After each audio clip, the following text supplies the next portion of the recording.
यानंतर बघूयात मोठ्या बातम्या। राष्ट्रवादी आणि शिवसेनेमध्ये मतभेद नाही, तसंच काँग्रेस आणि शिवसेनेमध्ये अजून तरी मतभेद नसल्याची संजय राऊतांची प्रतिक्रिया। वंचित आणि शिवसेनेची युती जागा वाटपाची चर्चा अंतिम टप्प्यात असल्याची माहिती।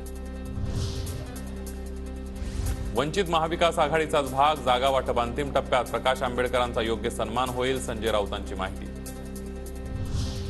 पंकजा मुंडेंचा सरकार विरोधातच आंदोलनाचा इशारा, गोपीनाथ मुंडे महामंडळाकडून कामं होत नाहीत, शरद पवारांच्या भेटीनंतर पंकजा मुंडेंचा इशारा। शिंदे गट आणि अजित पवार गटाला लोकसभेच्या समसमान जागा मिळाव्यात, मंत्री छगन भुजबळांची मागणी।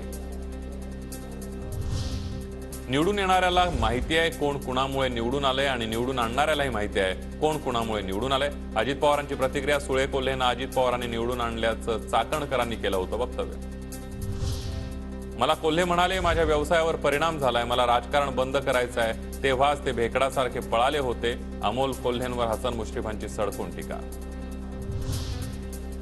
समोरचे अव्वाच्या सव्वा आकडे सांगतात तर मग एकदाच काय ती जनगणना करा, प्रश्न कायमचा संपेल, छगन भुजबळांची सरकारकडे मागणी।